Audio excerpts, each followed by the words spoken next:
제 아는 분 아버지가 갑자기 쓰러지셨대요. 뇌졸중이었어요. 요양병원에 입원을 하게 됐는데 간병인을 쓰기 시작했대요. 근데 첫 달 청구서 받아보니 월 400만 원이 나온 거예요. 간병비만. 그거 듣는 순간 저도 등줄기가 서늘해졌어요. 왜냐하면 저도 비슷한 걱정을 마음속에 갖고 있거든요. 우리 부모님이 언제까지 건강하실지, 그리고 만약에 간병이 필요한 상황이 오면 우리 가족이 버텨낼 수 있을지, 오늘은 그 이야기를 같이 좀 해보려고요. 간병비가 왜 이렇게 무섭게 올라가고 있는지, 우리 부모님 집 한 채 있는데 그게 진짜 노후 안전망이 되는 건지, 그리고 종신보험이 왜 갑자기 요즘 다시 주목받고 있는지 어렵지 않게 같이 들여다볼게요. 천천히 가봅시다. 여러분, 혹시 요즘 간병비 얼마인지 알고 계세요? 서울 기준으로 하루 간병인 비용이 12만 원에서 14만 원 사이예요. 한 달로 계산하면 360만 원에서 420만 원 정도가 나와요. 한국은행이 2023년에 보수적으로 잡은 수치가 이미 370만 원이었어요. 지금은 그보다 더 올랐죠. 제가 처음 이 숫자 봤을 때 솔직히 믿기지 않았어요. 아니, 사람 한 명 옆에 붙어 있는데 한 달에 400만 원? 싶었거든요. 근데 생각해보니까 그렇더라고요. 간병인도 사람이고 그분들도 하루 종일 무거운 몸 옮기고 식사 챙기고 화장실 도와드리고 하는데 그게 얼마나 힘든 일인지 조금만 생각해보면 이 금액이 오히려 이해가 가기도 해요. 문제는 그 400만 원을 누가 내느냐는 거죠. 국가가 내줄까요? 병원비는 건강보험이 일부 커버해줘요. 근데 간병비는 달라요. 기본적으로 건강보험이 적용이 안 돼요. 온전히 본인 부담이에요. 그럼 자녀가 낼 수 있을까요? 여기서 잠깐 현실적인 계산 하나만 같이 해볼게요. 자녀가 월 300만 원을 번다고 해봐요. 배우자도 있고 아이 둘도 있어요. 이 300만 원으로 전세 대출 이자에 생활비에 교육비까지 쓰고 나면 솔직히 남는 게 없잖아요. 그 상황에서 간병비 400만 원을 낸다는 게 현실적으로 가능한 일인가요? 못 내요. 그러면 어떻게 되냐면 퇴직금을 깨요? 아니면 적금을 해지해요? 아니면 대출을 받아요? 그게 한 달이면 버텨요.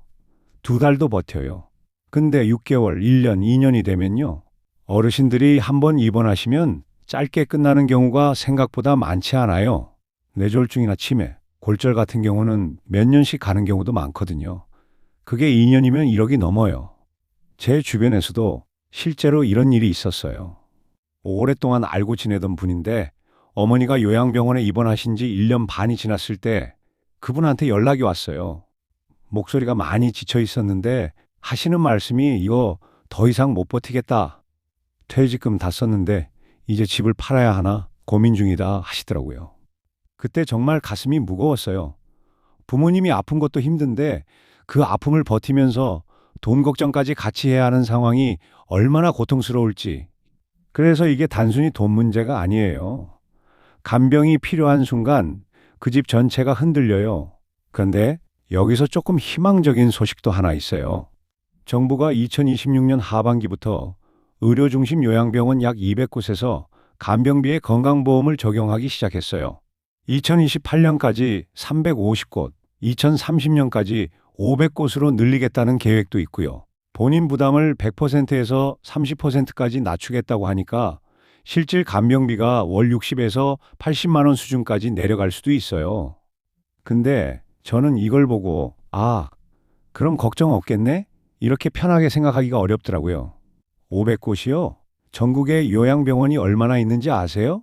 수천 곳이에요. 그중에 500곳이고 거기서도 조건이 맞는 경우에만 혜택을 받을 수 있어요. 내가 원하는 병원이 그 500곳 안에 있을 보장도 없고 내 상황이 딱 맞아떨어질지도 장담을 못해요. 정부 지원이 없는 것보다는 훨씬 낫죠. 근데 그게 우리 가족 전체를 100% 커버해준다고 믿기는 어려운 상황이에요. 그러니까 우리가 이 갭을 어떻게 채울지를 같이 생각해 봐야 하는 거예요. 그래서 많은 분들이 간병인 보험을 알아보시거든요. 저도 솔직히 알아봤어요.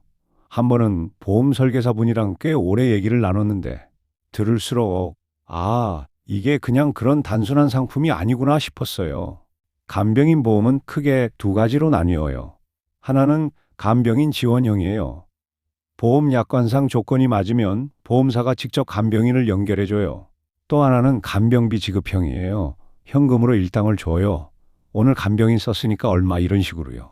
얼핏 들으면 둘 다 좋아 보이죠. 근데 실제로는 조건을 꼼꼼히 봐야 해요. 제가 알아봤을 때 제일 먼저 확인해야 할 게 보장일수예요. 연간 며칠이 한도인지 총 몇일이 한도인지.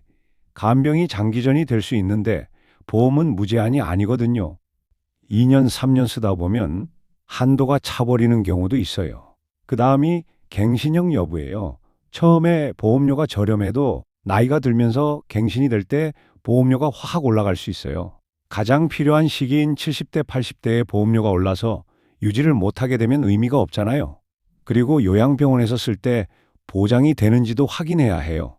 일반 병원 입원이랑 요양병원 입원이랑 간호간병 통합서비스 이용이랑 보장 조건이 다 달라요.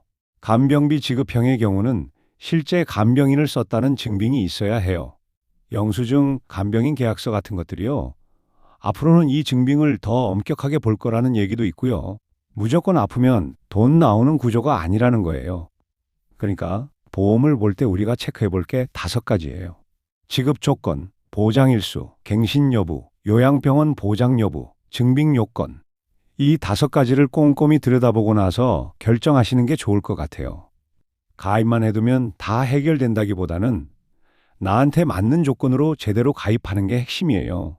장점은 분명히 있어요.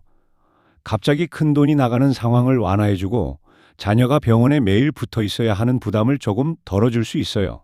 앞으로 간병 인력이 부족해지고 간병비가 더 오를 수 있는데 지금 가입해두면 그 부분에서 어느 정도 방어가 되고요. 다만 건강이 나빠진 이후에는 가입이 어려워지거나 보험료가 크게 오를 수 있다는 것도 기억해두면 좋을 것 같아요.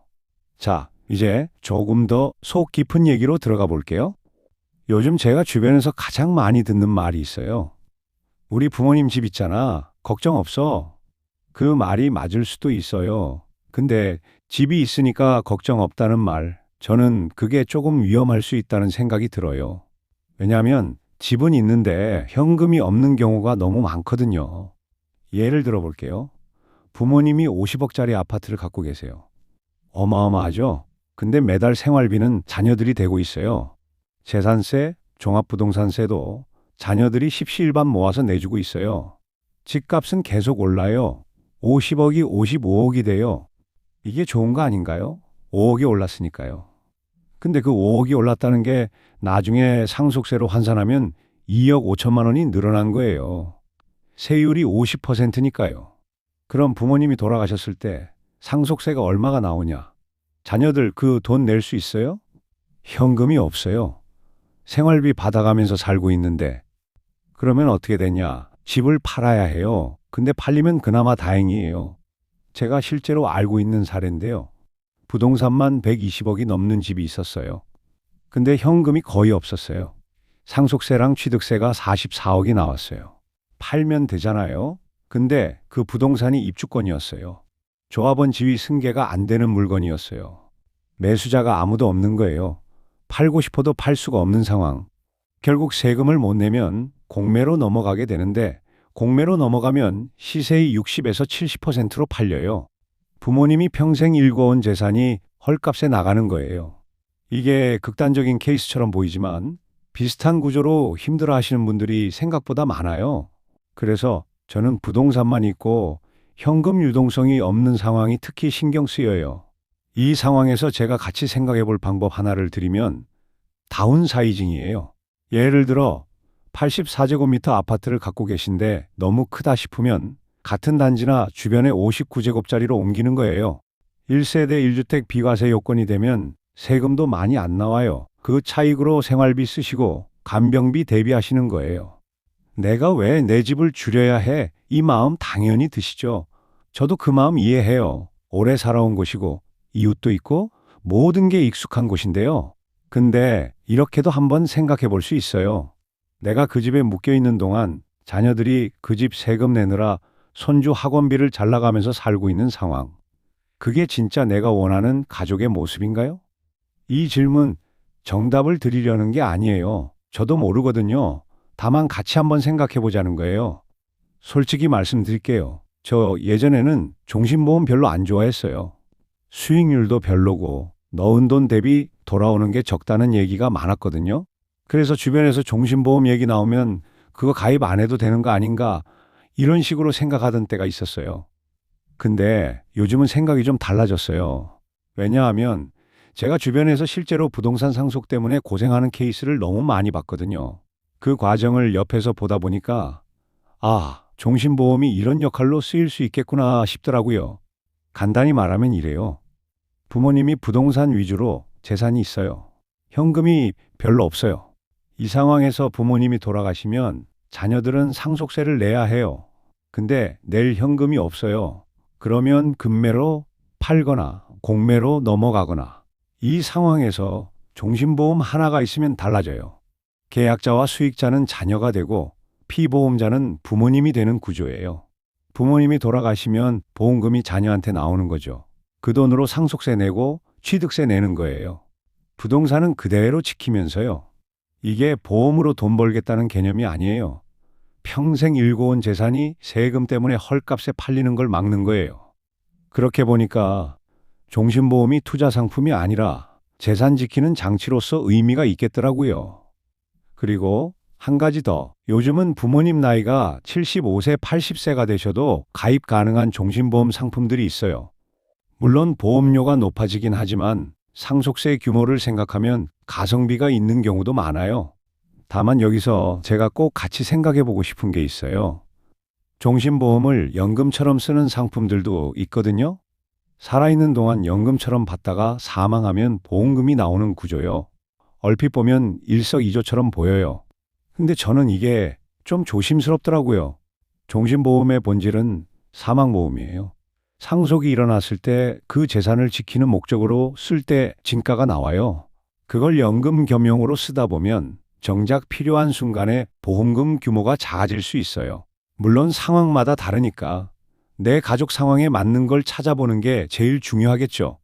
자, 이제 마지막으로 연금보험 얘기를 잠깐 해볼게요. 간병인 보험, 종신보험 얘기 다 했는데 연금보험도 있잖아요. 연금보험은 기존에 이미 국민연금, 퇴직연금, IRP, ISA 같은 절세계좌 활용을 충분히 하고 있는데도 여유자금이 생기는 분들한테 의미가 있어요. 노후 생활비를 예측 가능하게 만들어주는 게 연금보험의 핵심이거든요. 매달 얼마씩 나온다는 게 보장이 되니까 생활 설계가 훨씬 수월해져요. 2025년 통계청 자료를 보면 65세 이상 어르신의 공적연금 수급률이 90%가 넘어요. 근데 월 평균 수령액이 69만 5천 원이에요. 간병비 400만 원 앞에서 이 돈이 어떤 의미인지 다들 느끼시죠? 그러니까 공적연금만으로는 한계가 있고 거기에 추가적인 현금 흐름을 만드는 수단 중 하나가 연금보험이에요. 노후 준비는 돈을 많이 모으는 것도 중요하지만 필요한 시점에 돈이 나오도록 구조를 짜는 게 더 중요하다는 말이 있잖아요. 저는 그 말이 진짜라고 생각해요. 20년 모은 돈이 한꺼번에 있어도 그게 간병비로 다 빠져나가 버리면 그 다음엔 생활비가 없는 거니까요. 연금보험은 그 흐름을 끊기지 않게 잡아주는 역할을 할 수 있어요. 다만 연금보험은 우선순위가 있어요. 간병인 보험과 종신보험이 먼저 갖춰진 다음에 여유자금으로 검토하는 순서가 맞을 것 같아요. 간병비 대응도 안 된 상태에서 연금보험부터 붙잡으면 정작 급할 때 손이 묶일 수 있거든요. 오늘 이야기 무겁게 들리셨을 수도 있어요. 400만 원 간병비, 부동산 상속세, 종신보험 이런 단어들만 들어도 머리가 복잡해지잖아요. 근데 저는 이걸 공포로 드리고 싶지 않았어요. 그냥 우리가 살다 보면 맞닥뜨릴 수 있는 현실을 같이 들여다보자는 거였어요. 제가 오늘 전달드리고 싶었던 건 딱 세 가지예요. 첫째, 간병비는 우리 생각보다 훨씬 빨리, 훨씬 크게 현실로 다가올 수 있어요. 둘째, 집이 있다고 현금 걱정이 없는 건 아니에요. 집과 현금은 달라요. 셋째, 종신보험은 투자가 아니라 재산을 지키는 도구로 봤을 때 의미가 있어요. 이 세 가지를 오늘 집에 가시면서 한 번만 더 생각해 보셨으면 해요. 그리고 우리 부모님이나 배우자와 같이 앉아서 한 번쯤은 이런 이야기를 꺼내보시면 어떨까요? 어렵고 불편한 대화일 수도 있지만 그 대화를 먼저 한 집이랑 안 한 집이랑은 나중에 정말 달라지더라고요. 오늘도 함께 해주셔서 고마워요. 구독하고 알림 설정해 두시면 다음에도 이런 이야기 같이 나눌 수 있어요. 다음에 또 만나요.